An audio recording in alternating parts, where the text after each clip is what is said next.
Greetings. Welcome to the first live panel of theater and musicals and lovers of all sorts of drama.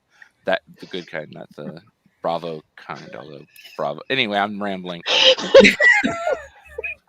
We are all affiliated with a certain convention I am not going to mention, but we all are fans of that as well. And we are here to talk about theater as pop culture.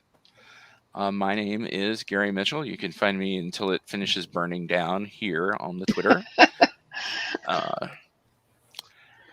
And you can also find us on Facebook. Please join our Facebook group. And my bona fides are pretty much, I'm a theater kid. I love theater. I fell in love with it on third grade, being in a presentation about Hawaii, of all things. We cut out those, you remember the old styrofoam egg cartons, and we cut those out to make weird, third grade lays. And it's like, oh, it's fun being up here on the stage and everybody looking at me. This is great. And trying to get me off the stage since then has been fun. So joining me today, I will introduce our panelists, starting with to my stage right, Sue. Oh, so I'm introducing me. You're not introducing me. Yes. Well, I just introduced you. Now tell them who you are. Hi, my name is Sue. I am by day a theater professional on Broadway. I just got in from Times Square not too long ago. By night and weekend, I am a Star Trek podcaster. You can hear me on Women at Warp talking about intersectional diversity and infinite combinations. And then next to her is Sarah. Hi, I'm Sarah Rose. I'm just kind of a theater geek. I have always loved performing on the stage, whether that be singing, dancing, obviously plays, theaters, musicals, all of it. But I, in college, kind of became engrossed in the behind the scenes, like running things, because who would have thought I like to run things? What? But yeah, the behind the scenes, more of a theater mom, but in a good way. All right, and downstage from myself is next Kelly. Is Kelly frozen? I probably am frozen. There we good go. Now you're good now. I think someone has now let you go. I work at a library. Okay. Wonderful. I'm Kelly. I go see theater a lot, and I also go to cons a lot. All right. And Courtney. Theater. Oh. Hi. Been a fan of just musical theater my whole life. My mom and dad are fans of both live and movie musicals, so I grew up a lot with those. Did stage crew all through high school. And now I'm working on a PhD in American Culture Studies, and my dissertation is actually looking at theater fandom and specifically at Hamilton. And there's not a lot out there written about the audience and theater fandom in academia. So I'm hoping that, I'll start to fill in that hole a bit. So I've learned a lot more about theater over the past few years doing research for my dissertation. So, and I have a master's degree in popular culture. So, yeah. All right. Oh, and we are here today to talk about our first topic, which is one that we hear all the time. Why does everybody like The Lion King so much? No, wait. We are here to discuss, is theater a part of quote unquote pop culture? So we're going to start with the basic definition of terms. Theater is when we get a bunch of people. No. Pop pop culture is basically just that. It is the popular culture. It's what everybody's talking about around the internet. We don't really have water coolers anymore, but it's it's traditionally Around whatever is the fascination of the group think. It's like everybody was 24 was everybody's pop culture for a while. Lost was everybody's pop culture for a while. And there have been people who said theater isn't part of pop culture, and to which I say shenanigans. You tell me that there is a person out there that you can't say fan of the opera and they don't think Andrew Lloyd Webber. I think there are, Gary. Mhm. I mean, the thing we have to remember talking about this is that I'm willing to bet that the majority of us here on this call and the majority of people in our Facebook group are theater kids, right? Mhm. So it is something that was always part of us or our area or our interests. And that's not necessarily true for everyone. Mhm. Like my personal experience is that going to a Broadway show is not something that is special because I grew up less than 45 minutes from Broadway. Now I work on it. Now if I have to go to a show during the week, it's a work obligation, right? So it's a different experience for everybody. So yeah, I think there are people who have never experienced theater who wouldn't know what Phantom of the Opera is. But that doesn't mean it's not pop culture. Before television, it was entertainment. It's what there was. So it's a predecessor to the media that we think of now. And it is media. It's just a different type of media. It's experienced in a different way. It's experienced live in a room. It's storytelling. And it's just what has happened is that as television, as movies, as streaming have become more popular and more accessible and less expensive, theater has become more inaccessible and more expensive. So it's not part of what most people do for entertainment anymore. But that doesn't make it not part of pop culture. Right. Go ahead. Sorry. I'm gonna kind of, and I'm gonna use Phantom as an example because I was literally just rewatching Umbrella Academy. And how does Umbrella Academy start? Literally with the Phantom of the Opera music. I mean, that in and of itself was kind of like a foretelling about Vanya and her at the time they her story, their storyline later into the series. So like don't think that like those directors and those producers did not know like this is going to be an immediate recognizable thing irregardless of whether or not somebody's a fan of actual Phantom of the Opera. It's gonna immediate and recognizable if you know the reference. Yeah. Just like any reference in media, it's immediate and recognizable if you know the reference.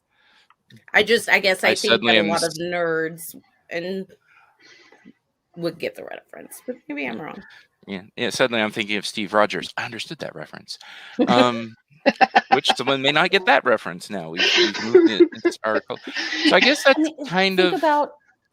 sorry, Gary. Like if you want a different example, think about how Star Trek uses Shakespeare. Right? Star Trek uses Shakespeare all the time. It's quoted in the lines they say. It's episode titles. And if you're familiar with the quote, you get additional meaning. But that doesn't mean everybody who's watching it is going to recognize that quote from Lear. Go ahead, Courtney. Yeah. And I just a couple of things from my experience in the field of popular culture studies. First, I have been told by multiple professors that live theater, although today the argument could be made, it's really not media, because media is mediated by technology. So, I mean, unless you want to go to the extent of there are microphones on the stage, which technically mediate it, you know, it's, I wouldn't say media is really, I'm sorry, I wouldn't say theater is media, but theater is definitely popular culture, because the way a lot of us popular culture scholars define popular culture is culture, a piece of culture that is meant to appeal to as broad of an audience as possible. And if that's not theater, I don't know what it is. Yeah. I mean, Shakespeare was popular culture in its day. We have just elevated it into this elite thing that you have to study.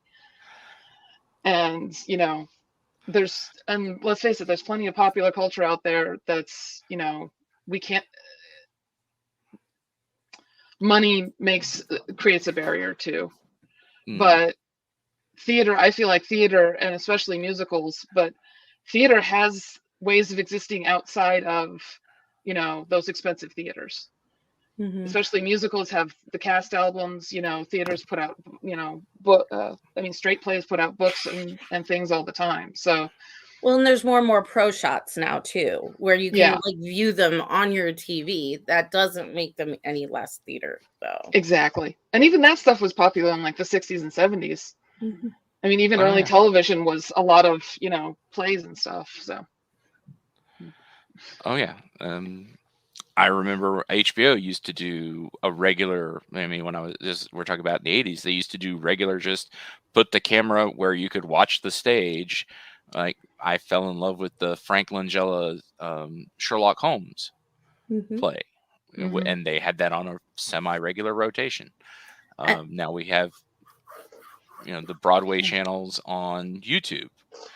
But also, I think you bring up a good point about the cast albums. There are a bunch of shows I'd heard the album long before I ever got to see a production. Hamilton. Yeah. Get tickets to Hamilton. Yes. Kelly, what are your thoughts on just the general? Yes, I'm putting you on the spot. Oh, I think she may be frozen again. I think Kelly might be on a long lag. Yeah. Yeah. She's kind of moving. I don't trust my internet enough to say anything. Like, I don't. Yeah, no, you're good now. There we go. So I guess then the definition is, I think you do have a point there, Sue, of that it is not something that everybody can go see on a regular basis. But there are local productions. There's always local theater. I was a big part of local theater up in North Carolina for a little while, until politics in the theater group. That's a whole other panel. But you do have different options. There's a wonderful place here in Atlanta called Dad's Garage, which does live shows multiple times a week. They're getting ready for Christmas season. And they do pretty well. I think a lot of local theaters do pretty well. So I guess then the question is there a threshold line of theater being niche entertainment versus when it becomes pop culture? You know, like, again, to drop the Lin Miranda bomb again, you know, Hamilton dominated pop culture for a little while. You know, Phantom back in the 80s dominated pop culture for a little while. Is it something where we just draw from theater, or Rent? Yes. Yeah.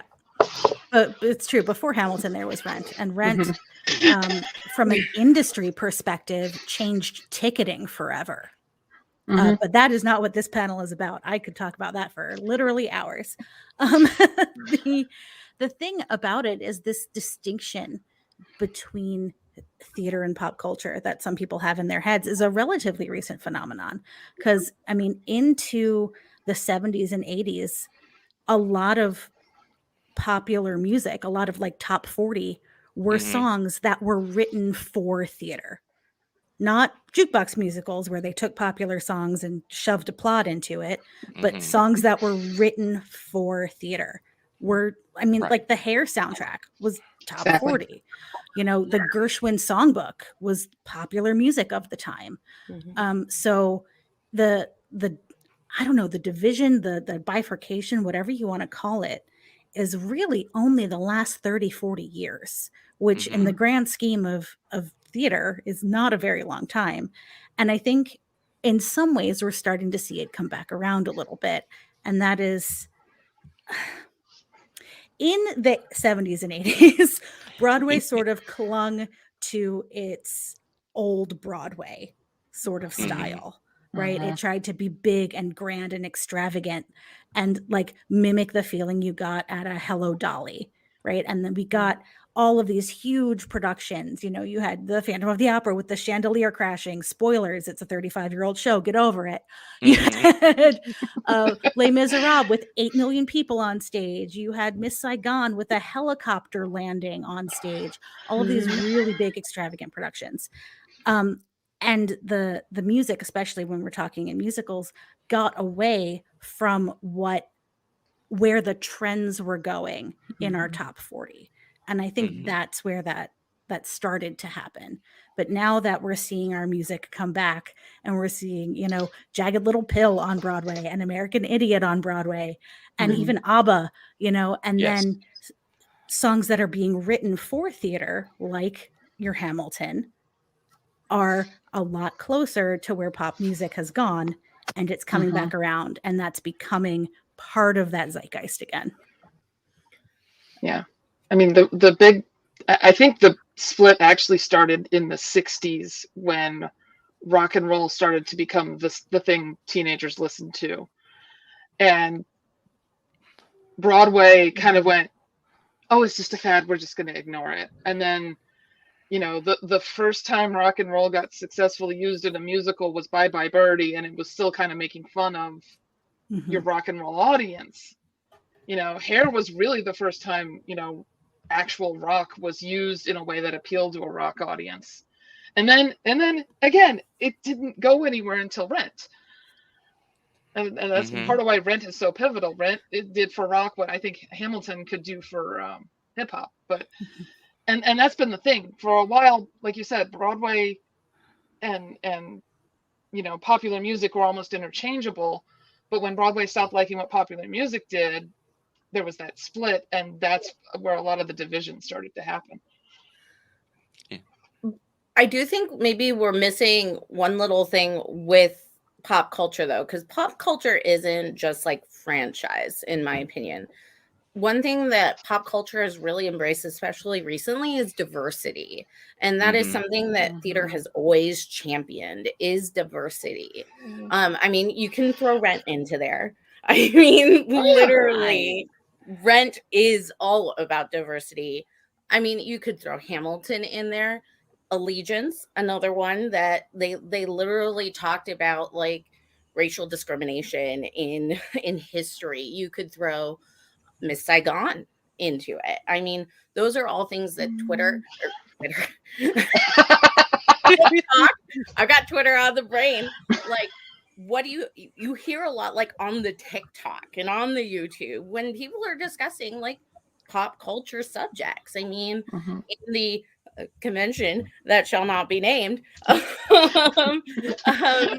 we literally have a whole track talking about this and about diversity and about queer culture. And I think that in and of itself makes theater part of pop culture, because what you can do in the theater, you can't always do on the TV or in the movies.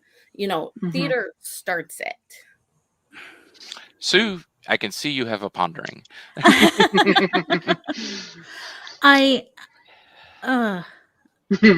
The problem is that I have so many thoughts on so many things, and I don't want to dominate this panel. But I have to say I take issue with the idea that theater has always championed diversity. Yeah. They have certainly hired more diverse actors, but often to play stereotyped parts. Mhm. It's really only recently that is starting to break down. Theater, in terms of theater and that kind of diversity, and like even with queerness being able to be out, it's pretty recent. It really Mhm. is. And yes, you are correct that theater can be more shocking, more daring than a television show, because you Mm-hmm. can warn people and they are specifically buying a ticket to that to see specifically that. But and you know who's going to be in the room. You can say, no children under this age. It's more like a movie Mhm. where you can uh, control who is watching it rather than just like putting something on broadcast. But I mean, I don't want it to seem like the industry has it all together when it comes Well, they to don't, diversity. and I would It definitely agree. does not. I guess my point is that theater can open conversations, and I mean we keep going back to Hamilton. Hamilton came out of nowhere almost. Mm-hmm. I mean, Mhm. and it started this conversation not only about diversified casting, but maybe like disparities, like even within history. I mean, it started the conversation that Alexander Hamilton actually wasn't that great of a guy. Mm-hmm. When you get down Mhm. to it, and those are the kind of conversations that it literally started our conversation. That's why, like, during the Obama administration, he literally had a whole theater Mm-hmm. musical thing, because theater brings topics and things into a, I guess, more digestible, I can't think of another word, way. Okay. Mm-hmm. And sometimes, yes, it is cliche. We have the angels of Rent. Okay. Maybe a little bit cliche. But then again, it when I was a kid, would I ever see an angel on TV? Absolutely not. Mhm. So, well, yeah, I kind of wish that maybe it wasn't that character in particular wasn't so cliche, or other diverse characters weren't so cliche. At least they get them out there, and maybe, you know yes, you can warn people and they're buying a ticket, but then again, there's a lot of people who they just want to go see a Broadway show and they just pay. Right. Mhm. Mhm. All right. So Charles Pillsbury in our Facebook chat brought this up, and I mentioned his name because he is not linked in the StreamYard, so he just shows up as Facebook user here. But I think this is kind of the crux of what we're discussing here. He says, Mhm. would you possibly say that the common argument against theater as pop culture is that it's culture, but not pop culture? And it would seem that through the modern shows, yes, like Hamilton, they have bridged more into popular culture. So yeah, and I think that's the thing that keeps getting thrown at me, at least, about the why should we, at the convention that shall not be named, talk about theater beyond just in certain areas. Um, is it popular culture? And I'm going to start off with I think it certainly feeds popular culture. How many hit movies, TV shows start life as a theater show Mhm. or are revived? I mean, like I said, I You made can't say that that the Lion King so joke earlier, but yeah. Oh, go ahead, you Kelly. can't say that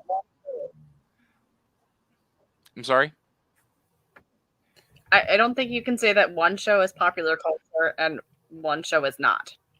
Right. It's either all culture or none of it is. So yes, have Hamilton and Six and Beetlejuice and the ones that have in the audiences through social media and TikTok and that have bridged that gap. But why wouldn't like all? I mean, all the shows are popular in their own way. Mm-hmm. I don't know.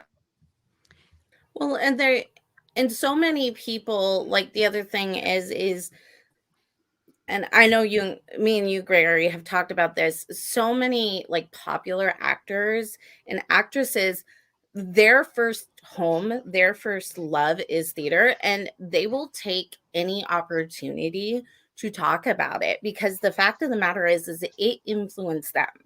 And popular culture, it's what influences us. These people are influencing us, and theater influenced them. I mean, Bette Midler, I mean, she started in theater, you know, and I just was watching an interview she did, and she kept singing the praises of all of these shows and people. I mean, James, I'm terrible with names. Darth Vader voice. James Earl Jones. Yeah, James Earl Jones. He literally just got a theater named after him, renamed, but named after him.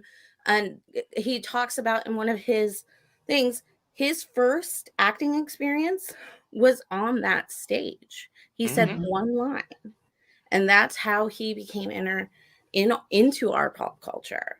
And, you know, we can't say that theater does not have an influence on today's pop culture and is not ingrained in part of us, because those people are part of pop culture and part of our history. So I am looking away because I was looking for the specific statistics from an industry perspective. Well, let me ask this question: would you call Major League Sports pop culture? Yes. Yes. Yeah. Cool. Yep. It's a little bit old, these numbers, but in the 2014-2015 season, the 10 pro sports teams in New York drew 10 million visitors, ticket buyers. In that same time period, the 40 Broadway theaters, it might have been 39 that year, 13.1 million. Broadway outdraws New York sports consistently every year. Now, do you know if that's just Broadway, or is that all theater in New York, including off Broadway? The information that I was able to find is specifically Broadway.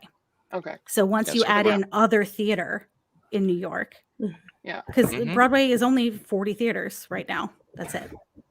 And for a couple of years, some of them have been under refurbishment. Usually at least one is dark, you know. Yeah. So you looked like you had a point you were going to make, Courtney. Yeah, the whole, I don't know if you can, at least from my perspective, you can say theater in general is popular because, as I said, you know, for me, it's that broad audience, because you do have shows that succeed off Broadway because they are a little more niche and they aren't for everybody. You know, like one example, partially because of my dissertation, I know about this. There was the musical came out in 2015, early 2015, Holler If You Hear Me. And it was a Tupac Shakur jukebox musical that opened and closed in a month. And it went straight to Broadway. It skipped everything going up to there, and it failed, partially because people thought it was, you know, going to be about Tupac, and it wasn't. And the plot was just so vague that everyone was like, this, what? And it's found success off, just like, I think it actually, they got revived, they revived it in Atlanta to a much smaller audience, and it worked. It probably would have had massive success off Broadway. Bloody Bloody Andrew Jackson's another example. It worked really well off Broadway, but they moved to Broadway and it's just too big because it's a more niche audience. So I think, and that can even be said the same thing about straight plays. Like, I know, like To Kill a Mockingbird, that I would definitely call popular culture because it's an adaptation of a novel. But I'm sure, you know, I'm sure there are plenty of straight plays out there that are a bit more niche. So I do feel like there is some line somewhere. Yeah, but I mean, you can say the same thing about TV shows. Yeah. Right? There are some TV shows I was about to make, yes, that draw Manimal. a huge right? And there are some that have a much smaller audience, you know? So True. it's not about I think Kelly said this. It's not about the individual content of one piece. It's about the medium. Mm-hmm. And I see a comment in our chat that asks about those stats I gave, asking, is that stat for tourism for sports? Those were total ticket sales. So locals and tourists. Total ticket sales. Broadway brought in 3 million more tickets than the 10 New York sports teams. With much bigger venues, I might add. The largest Broadway theater is about 1,600 seats. The average Broadway theater is about 1,000 seats. And the thing is, and I think one thing that has always hurt theater is like it always has had, you know, you have theater and then you have theater. Okay. Right. Yeah. I've been waiting for someone to bring this point up. Thank you. And a lot of people view all theater as theater. And in general, a lot of that has gone away. Like, I'm going to bring, again, another very popular TV movie actor into this. Neil Patrick Harris literally said it best. It's not just for gays anymore. I mean, it is everyone. We have something for everyone. I mean, we had a play with puppets talking about very uncomfortable topics. I mean, there's been 2 plays with puppets talking about very uncomfortable topics. You're right. There was 2 or more. Yeah, probably more. Look, puppetry and theater is a whole other panel. We'll get Bo on. It'll be great. We'll get Bo on. My point is we literally have something for everyone. If you want the straight franchise, we have Beetlejuice. We have Stranger Things. We have Puffs. We have Cursed Child. We have Carrie, King Kong. We have all of these. Look at my little montage I did. Those are straight franchises, but we do also have other topics. We have the Rents. We have the Hello Dollies. And that, I guess, is my point. It's not theater and theater. They're not mutually exclusive. And we want to embrace everybody. And what is pop culture except for embracing and finding something for anyone? I also want to circle back to the point you were making before about sometimes theaters are just too big or spaces are just wrong for a show. That is incredibly true. But it's also important to note that there is no quality test for a Broadway show. A lot of people, when I see this, when I used to be customer facing, dealing with the tourists coming in, thinking, well, it's on Broadway, so it must be good. No, it's on Broadway because the producers had a lot of money. That's all it takes to get on Broadway, is the ability to pay to rent the theater. There is no quality test. So I always tell people, like, don't tell my work I said this. Some of the best theater in New York City is not on Broadway. Yeah, Yes. and that answers this question here. Go ahead, Sarah. Oh, cost is a huge barrier to entry. But yes and no. But there are ways to find reasonable theater now. I mean, yes, it used to be like rush. You had to be there and you had to stand in line all day and stuff like that. Since the pandemic, most of that's gone online. You can get reasonable ticket shows. Now, if you walk up to the box office, you're going to pay an arm and a leg. But there are ways to see theater and for theater to be accessible. And especially if you start going off Broadway. Right.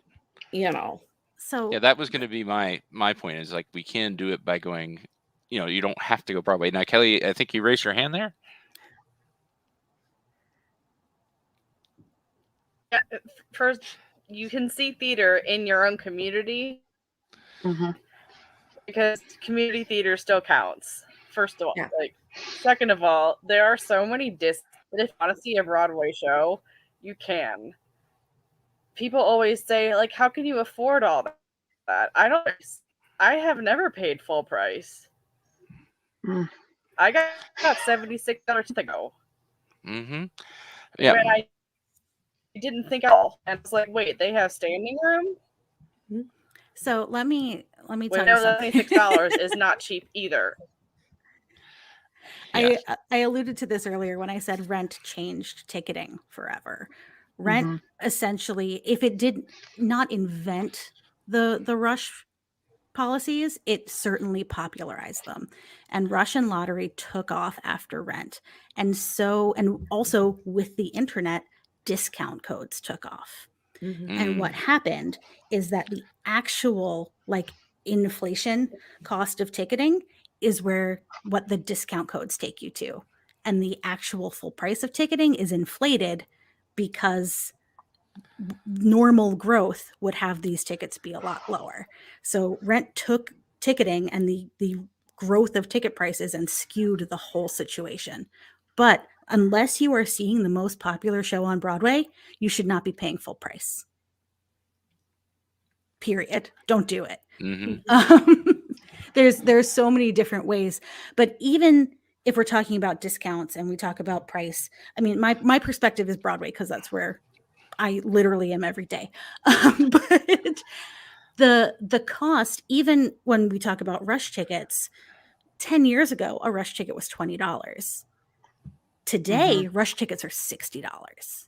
And those prices keep going up, and they keep going up faster and faster and faster. And there are shows that brag that the cheapest ticket in their house is $80. Right. And that to me, that's terrible. But then you've got organizations like Atlantic Theater Company, like the Public, who when they go on sale, they make sure that there are always tickets available at like a $20 price point.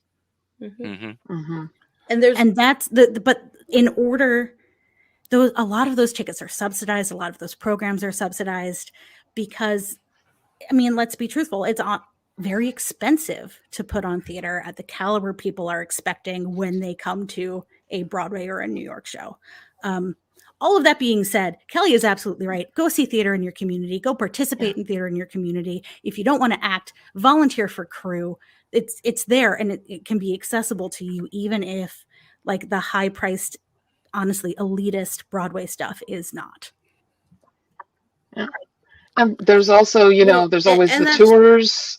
There's, like I've seen Hamilton 4 times because of research. And I used my financial aid to help pay for those tickets because it was legitimate research. I have a notebook here I would take, and I would literally be taking notes during the show. But only one of those times was on Broadway. And that was the most expensive one because I bought the ticket like 2 days before the show. So it was a resale, I knew it was going to be expensive. But I saw it in Chicago twice, and I saw it when it came to Columbus. And probably if you put those 3 times together, it probably comes to around the price I paid for that resale ticket on Broadway. And again, I'm saying resale ticket. And even then, it could have been a lot worse for a real resale ticket. But yeah, there's plenty it's of. not Taylor Swift tickets right now, though. Right. That, again, is a whole other. But you were going to say something. Literally Sarah. the talk of the town right now. I guess my thing is, and Kelly, she's absolutely right. There are things you can see, and there are different things you can see. I mean, one of our members, and unfortunately, she couldn't participate in the chat tonight because she's literally putting on something with Atlanta Fringe Festival. It's a musical that's been touring around.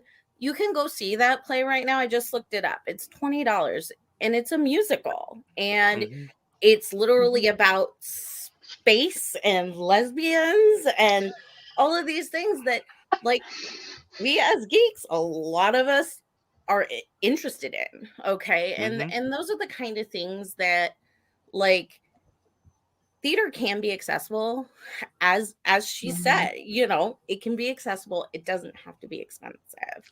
And there are always ways to find discounts. Yes, it may not be Hamilton, it may not be Moulin Rouge on Broadway, but there are so many good and entertaining things that can be found for a reasonable price. Yeah, and so not to loop mention, this, you mentioned earlier the that pro shots are becoming more common now too. Mhm. That is, Mhm. if people who might be watching aren't familiar with that term, that is when they bring in a camera crew to film the show. They don't adapt it into a movie. They literally film the show, but with a bunch of different camera angles. Like they just did with Hamilton. Yeah, Hamilton, Yep. Come From Heathers. Away, Yes. Heathers, the Into the Woods Six. from the 80s. Yeah, they used to do that all the time. Right. But those, with those becoming more popular, and there's the Broadway TV streaming thing, but there's also, you know, Hamilton's on Disney Plus, Come From Away is on Apple TV. For the cost of creating a new email address, you can get a free trial and watch that, you know? I'm And pretty sure Heathers is still free on Roku. Like, just for anybody to watch. Like, Mm-hmm.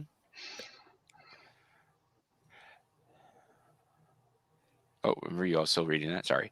I don't, but yeah. I mean, but that is kind of its own separate panel of paying for theater, going how to go see a theater. So I kind of want to circle back to a point we were discussing earlier, which I think for me is the big bone of contention on, is it pop culture? Because this is something that even in theater, there used to be divisions of high theater, and the gutter stuff. And because people love their putting stuff in boxes. I remember when I was growing up, you were a metalhead, or you were a country music geek, or you were, everything was divided up into its genres. And now everything's a melange in music. And in theater, it started with, there was always there was the high theater, the low theater. Shakespeare got elevated from high theater to low theater. I think he'd be appalled to see that his dirty humor has been turned into the classy stuff. well, Shakespeare was both, though. Right. But then, so you had your and there have been plays about this, of your high class theaters, your low class theaters, and then television comes along, and all of a sudden all theater gets elevated, because I remember the debate was like, you were a theater actor or you did television. Yeah. Or look at the Olivier, arguably one of the greatest thespians to ever live. In film, he's not that great. But that's because he's a theater actor. Yes, come at me. Bring it. I said it. Because it's a different skill set. Acting for a screen is a very different skill set than acting for a stage. And so now that there was, TV and movies and theater, and all of theater got lumped together, one of them had to be the elevated arty one. And we picked theater. Do you think that's part of it? Yes. yes. And I think people are always going to come up with excuses to say it's elevated and it's niche and things like that. And that, and I'm going to say cost is one of those excuses that one of those excuses that people are going to use. Also topic, and things like that. And that's, I guess, why I want to, I just literally, if anybody watching has not seen It's Not Just for Gays anymore, it's a song. He did it at the Tonys. It is on the YouTube. But it breaks into those cliches. And that's why, I really feel like theater at one point, maybe it was, people viewed it for the snobbery reasons, but nowadays it's not. Yes. Absolutely. You're muted, Sue. I don't know if opera would be popular culture. It can be, though. It can be, yes. So there you go. Oh. I mean, there's a reason why opera is literally live streamed into theaters right now. It's because it has an audience there. They have just upgraded a bunch of the systems in Lincoln Center to allow them to stream even more from the Met Opera. I definitely think that it can be. And just because maybe it's a little more niche than, say, the musical, it doesn't mean it's not part of pop culture. I think what happens is that people associate both cost and, I guess, exclusivity with quality. And that's not true. Oh, you know, just because a theater ticket that's local to you and is easy for you to get to might be less expensive, that doesn't mean the show is going to be bad. You don't have to go to a Broadway show to see good theater. You might go to a Broadway show and see terrible theater. I certainly have plenty of times. Diana. So, oh my God, Diana was a disaster. What else? Scandalous was a mess. A Leap of Faith was real bad. Spider-Man. I saw Spider-Man 4 times. Yes, let's talk about Spider-Man Into the Dark. I saw every iteration of that show and I paid for them. And that was the train wreck I couldn't look away from. And because people have this idea in their heads of, if it's not professional Broadway caliber theater, it's not worth going to. They view it as something that's unattainable. And that's where the real barrier is. And I think we need to break that down. And I even see, like, literally, I work in the middle of Times Square. So I see people every day when I leave work lining up to go into a Broadway show who have never been to one before. It's very clear, because people, every now and then you see people in ball gowns because they think it's this big opulent thing that they have to get dressed up for, or they'll be turned away. They really do. I mean, they do it for the opera too. They do it for the ballet because they think that it's something that's not for them. So they have to change themselves to fit in. Whereas, you know, the people, the locals who do this all the time, you know, jeans, flip-flops, t-shirt, let's go. Let's see a show. And it's breaking down that, what's the word? Not stigma, that hard shell idea of what you have to be to attend theater is the real issue here. And I think that's part of the reason why, like, more theater is needed, like more discussions about theater, because I think a lot more people would enjoy it if they knew about it. You give them it in a more usable format. Yeah, I mean, that's kind of the thing, is like, and someone mentioned in one of the comments, some of the best theater they seen was working with their middle school theater club. Go see your friends' kids' shows. Go to your local theaters. Go to Shakespeare in the Park. There are ways to see theater without going, dropping a whole lot of money. But then one of my favorite theater experiences ever was Shakespeare in the Park. Yeah. One of my favorite jokes is from Police Squad. It's like, you killed a man in the park. Look, I see 30 guys trying to stab a guy. It was Shakespeare in the park. But there's the kitty. We knew it was going to happen. But yeah, I mean, theater, it is like the snake eating its own tail, though. Let's talk about the fact that Hairspray started as a movie by John Waters, which was modest hit. It wasn't a huge hit, but it did well enough that people paid attention to it. It moves to become a play and is huge, and then they make a movie of the play that's based on a movie. So again, you get that. That's happened with Mel Brooks has done it like 4 times now. I mean, the producers being probably the most well known, but Also, Rocky Horror started in theater. Yes, and I mean, there's a reason it's called the Rocky Horror. Rocky Horror Show. Is still. I'm sorry, Rocky Horror Picture Show. It's literally. No, if you're talking about the play, it's the Rocky Horror Show. Yeah. They don't just watch the movie; they watch the formed. And that's where, like, it just comes down to it's there, it's in us, it's integrated. Maybe people just don't want to think about it as theater.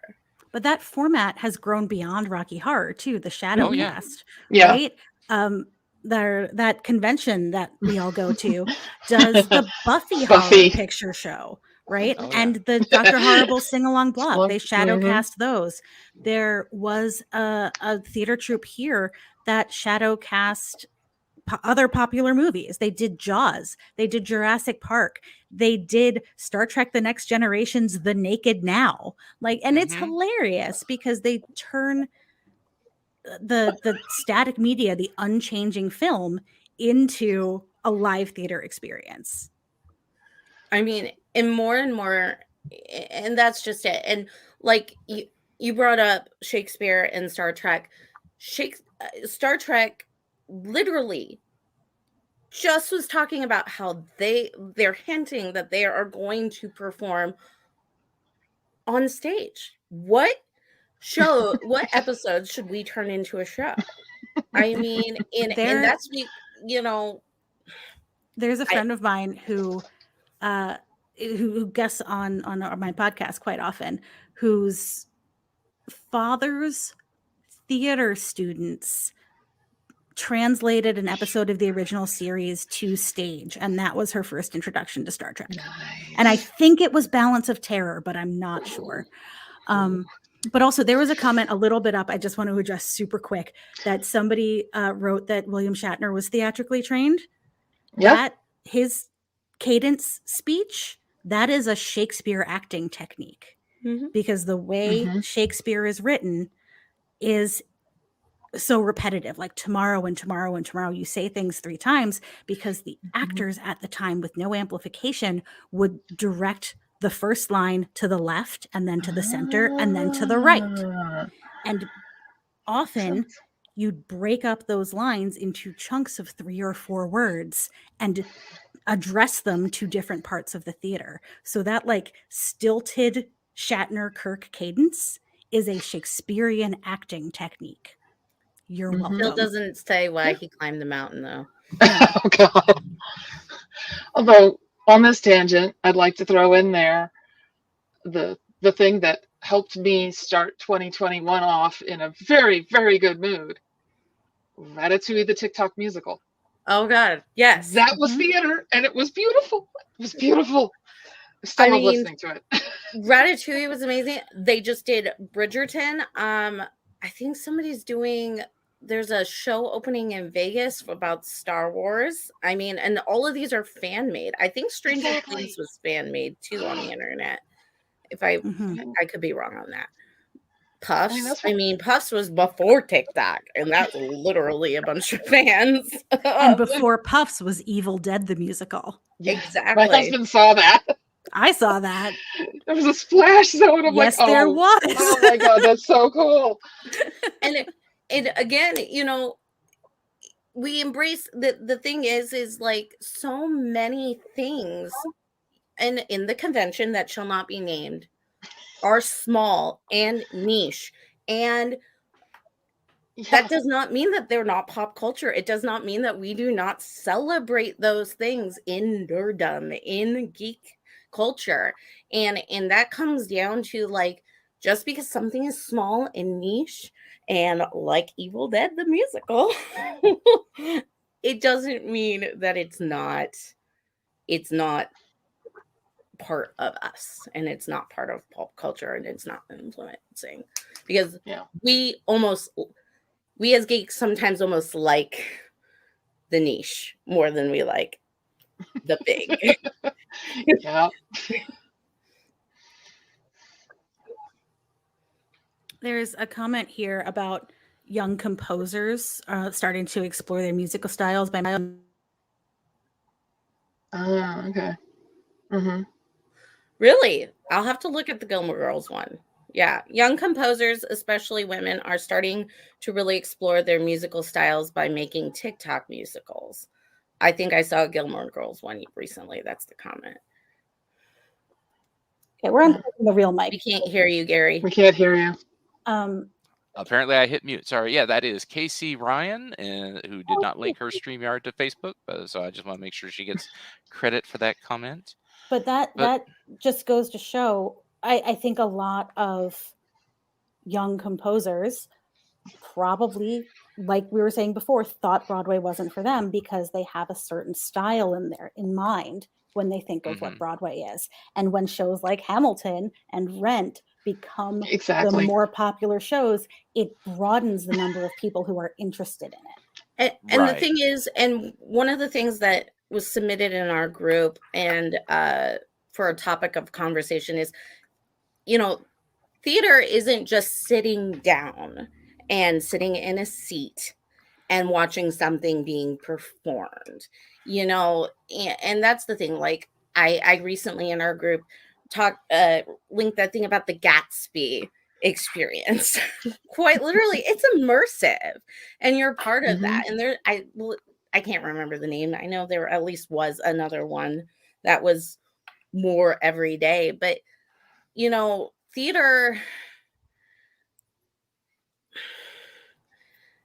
is not like, it can be on TikTok, it can be in a shopping mall while you're going through, and just interacting with people. It can be in a hotel. The big thing like Bridgerton and their ball experience, some of that I would almost consider theater, and how popular is that? They literally made a Bridgerton musical. Again, TikTok, it just. Heck, back in the 80s, there were Doctor Who stage plays, which I think the sixth Doctor of all Doctors, So yeah. Yep, and I just want to say, David, I did drop it into the YouTube chat, so you should see it there. But yeah, it's like people have always been adapting things to theater, things from theater, which for me then says, yes, it is definitely pop culture. I think now, especially after the last couple of years of COVID, right? And we're seeing pivots and adaptations. Where the line is drawn is getting more and more blurry. If you're attending a Zoom live reading, are you watching a theater? If you're watching a live stream performance with people in different locations, are you watching theater? How produced does something have to be to not be theater anymore? Yeah. Because those pro shots are pretty produced. Is staged theater? Talking about online. With David Tennant and Michael Sheen. Yes, thank you. I love them. Yeah, you tell me there's a theater kid out there that hasn't watched Judi Dench's "We Do the Work." Oh my god! If you're watching this stream and you haven't watched Slings and Arrows, I implore you to seek out that series as soon as possible. Also, Smash. I am a huge fan of Smash, and it shows kind of like, obviously a dramatized version, but of the behind the scenes of theater and Broadway, and it makes it maybe a little bit more real for people. So I implore people to watch Smash as well. So we're running up on time. Gosh, we need a stage manager. So I'll send you my rates. There we go. I don't think I can afford them. So is there any particular point that anyone on the panel wanted to make about, is theater pop culture, that we hadn't got to yet? You have not experienced Shakespeare until you've read him in the original Klingon. Yeah. Sarah, you look like you've never heard that before. No, I have. I just also wanted to one of my friends was like literally talking about, apparently there was a Star Trek opera where they sung in Klingon, and that's just kind of what popped in my head, and like thinking of war Awesome. singing Yeah, opera. Hamlet has been performed in Klingon. A Christmas Carol has been performed in Klingon. I know people who've been in those productions. And so that's what popped in my head, and so that's where my Yeah. Well, And what's the quote, Sue, of like 90% of TV is based on Star Trek and 90% of Star Trek is based on Shakespeare? I've never heard that as a quote before, but it's accurate. it's a Gary quote. I might know a little bit about Star Trek. Yeah. I put on the record that we only made it 9 minutes before Sue's first Star Trek reference. So if you had that on your betting card, collect your winnings at Look, the I said concession it. stand. I said it on another one of these things that we did for that track at that convention we're not talking about, where I show up and I make everything about Star Trek. That's what I do.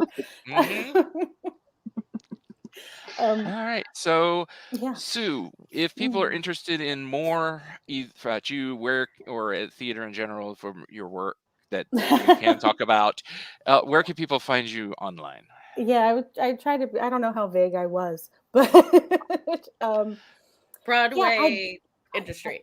I guess you can find me on Twitter as long as that website exists. And what is your Star Trek podcast? Away. Yeah, I'm getting there. My handle over on Twitter is Spaltor, Spaltor.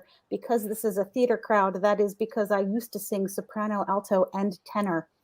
So that's me.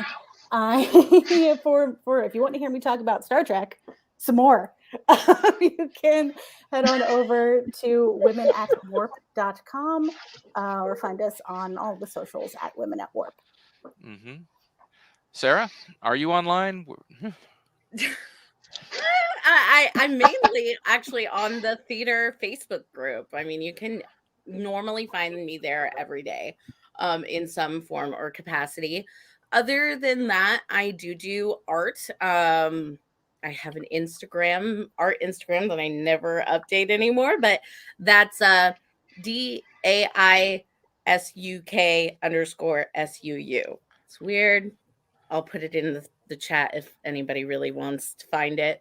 But you can find me on Twitter, Sarah Rose _KPK. But again, as long as Twitter exists. All right, Kelly.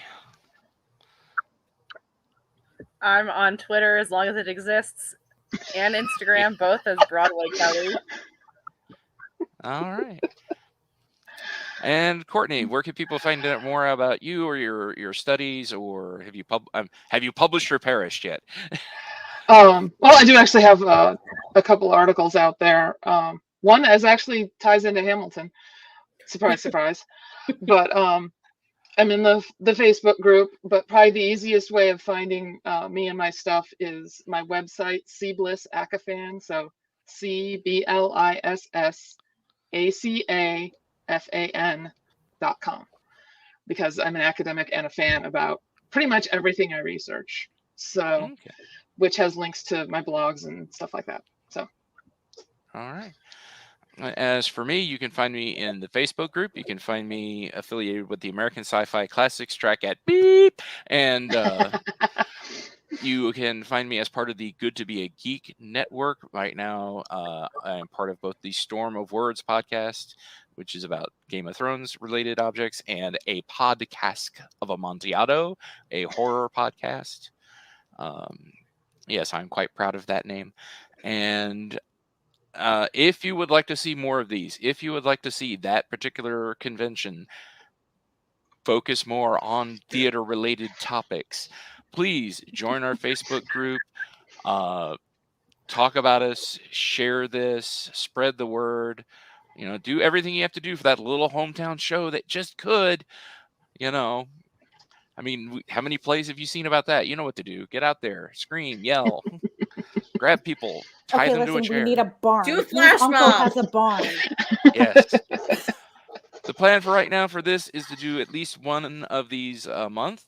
Keep an eye out on the Facebook group to see what the next topic and showtime will be. Instagram as well. Instagram. You got to know your Instagram. Yeah, we're theater and musical lovers on Instagram. Yep. I'll post it So there. Not on Facebook. yeah, and this was the expected reaction from Vienna to that suggestion. So thank you everybody for your time. Everybody on YouTube and Facebook, again, thank you very much for coming. Spread the word, and we will see you soon. Until now, the curtain is closed. Don't forget to like and subscribe on YouTube. Yeah, like, share, subscribe, hit the bell. And go see local theater. Yes. Yes, go see Support local the art. theater. Yeah.